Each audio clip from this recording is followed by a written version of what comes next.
രാത്രിയിലത്തെ ഡിന്നറായിട്ട് ഉണ്ടാക്കുമ്പോൾ അപ്പൊ നമ്മൾ ചോളം പുട്ടാണ് ഉണ്ടാക്കുന്നത്. അപ്പൊ ആദ്യം തന്നെ ഒരു പാത്രത്തിലേക്ക് നമുക്ക് ചോളം പുട്ടുപൊടി ഇടാം. എന്നിട്ട് ആവശ്യത്തിനുള്ള വെള്ളവും ഇത്തിരി ഉപ്പും കൂടി ഇട്ട് നല്ലോണം മിക്സ് ചെയ്തെടുക്കാം കേട്ടോ. എന്നിട്ട് അതിനകത്തോട്ട് ഇത്തിരി തേങ്ങാപ്പീരി ഇട്ട് നമുക്ക് നല്ലോണം മിക്സ് ചെയ്തെടുക്കാം.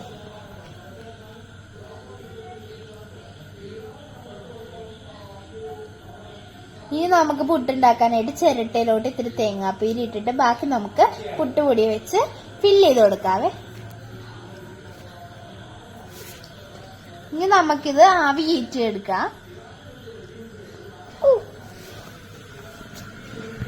അപ്പൊ ഇത് ആവി കയറ്റി നമ്മള് റെഡി ആയിട്ടുണ്ട്. നമ്മൾ കമത്തി എടുത്ത് നമ്മുടെ പുട്ടിവിടെ റെഡി ആയിട്ടുണ്ട്. നമുക്ക് കറി കൂട്ടണ്ടേ. അപ്പൊ ഒരു ചീനച്ചട്ടിയിലോട്ട് ഇത്തിരി വെളിച്ചെണ്ണ ഒഴിച്ചിട്ട് നമ്മള് സവാളയും ഇഞ്ചിയും വെളുത്തുള്ളിയും കൂടി അരിഞ്ഞ് ചോപ്പ് ചെയ്തെടുത്തിട്ട് നമ്മള് വേപ്പിലയും കൂടിയിട്ട് നല്ലോണം വരട്ടി എടുക്കുന്നുണ്ട്. പിന്നെ അതിനകത്തോട്ട് ഇത്തിരി ചില്ലി ഫ്ലെക്സ് ഇട്ടിട്ടുണ്ട്. പിന്നെ നമ്മുടെ പയറും ഇട്ടിട്ടുണ്ട്. ഇത് നമുക്ക് നല്ലോണം ഇളക്കി കൊടുക്കാം. പിന്നെ നമുക്ക് ആവശ്യമുള്ള വെള്ളം ഒഴിച്ചു കൊടുക്കാവേ. നല്ലോണം ഇളക്കി കൊടുക്കാം. നമ്മുടെ കറി ഇവിടെ റെഡി ആയിട്ടുണ്ട്. പിന്നെ നമ്മുടെ പുട്ട് കഴിക്കുന്നതിന്റെ ഒപ്പം നമ്മൾ ഇത്തിരി ഒരു മുട്ടയും കൂടി ഫ്രൈ ചെയ്ത് വെച്ചിട്ടുണ്ട്.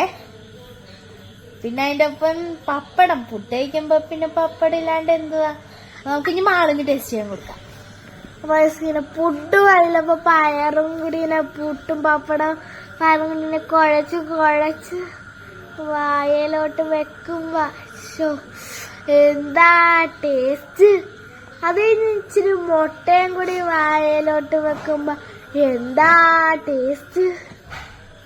സൂപ്പർ.